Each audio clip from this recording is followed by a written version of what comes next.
Rock Island's economic victories have been small by comparison to the other Quad Cities. New businesses that opened in Rock Island recently tend to be small rather than larger operations that need a lot of employees.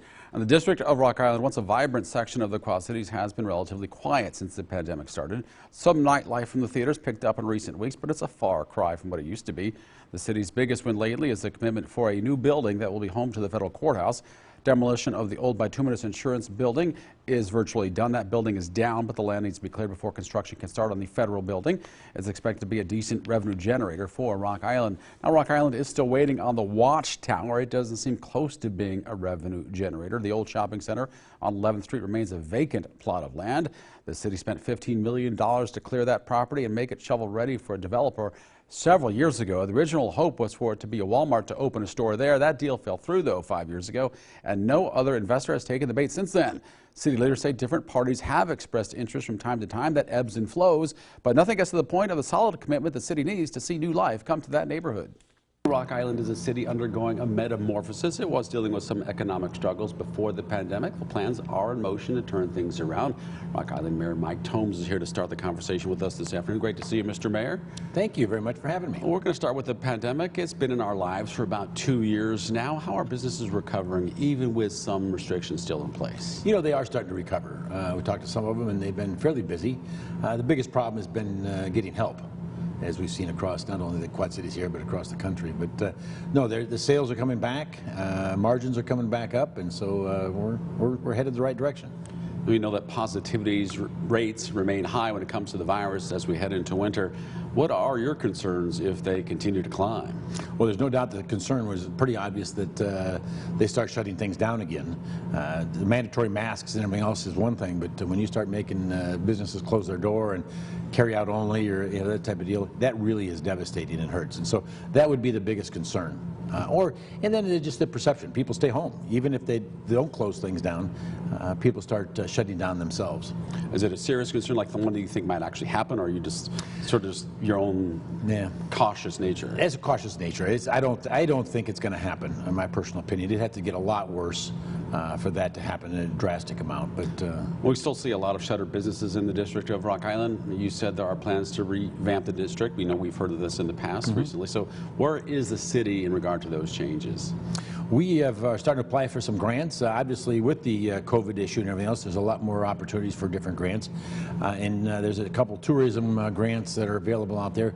We just applied for one for Arts Alley area that we are matching some TIF monies with to match and try to do $300,000-400,000 just in Arts Alley. And then the whole, not just plaza area, but outside of the plaza area in a little bigger footprint. We are working on applying a $3 million grant that the city is, looks like the city might be matching that with $3 million. So we'll have $6 million if all goes well, additionally to work in the downtown area. We know all the Quad Cities want to bring new businesses, and it's part of the economic development strategy. I'll bring more revenue to the city. What are some of the new businesses that open in Rock Island this year? You know, this year, I'm trying to think, there's one that will open up hopefully before the year end.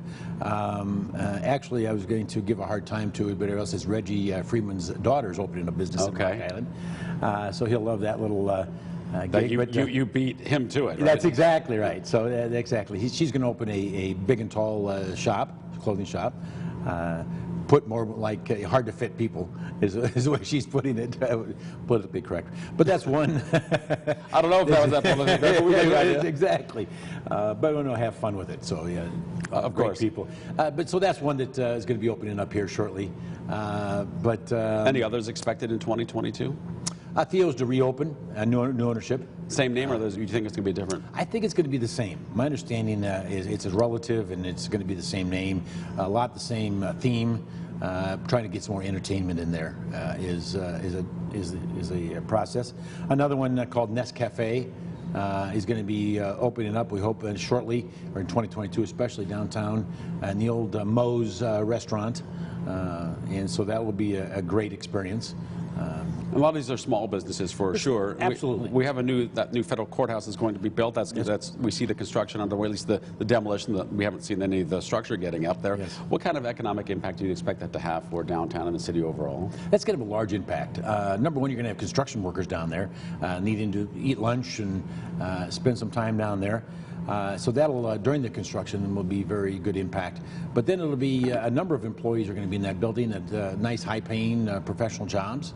And so that will help the economy down there on a permanent basis. It'll also draw down attorneys to possibly locate there in that area. We've had a lot of conversations over the years, typically on our Sunday morning program For the Record, and one of our economic development topics that frequently comes up is about the old Watchtower Plaza, so I can't have a conversation with you without addressing that. It's been sort of a thorn in the side of Rock Island for several years now. Where do things stand? Because there have been a lot of feelers out there. Yes. Some different developers expressing interest, but never anyone signing on the dotted line. So where are things now? Things are still not, there's no dotted line signed at this point, so it's still there. We are talking to a developer that is still investigating his plans there and making sure that it's all viable. But we're also taking a look and going to step back and take a look at, should we do some mixed use in there? Some houses on 9th Street and then commercial off 11th Street and try to change it up from just looking at just retail. Do some mixed use. Been shovel ready for a long time. Certainly people would love to see that property developed. I know you're among them. Mayor Mike Tomes, thank you so much for your time and the conversation as always. Now to our question of the week. We'll call it our New Year's resolution version. What hopes, dreams, and wishes do you have for the Quad Cities in 2022? Send your answer by email to fortherecord@whbf.com or respond to this post on Facebook at the local 4 News WHBF TV page or on my page.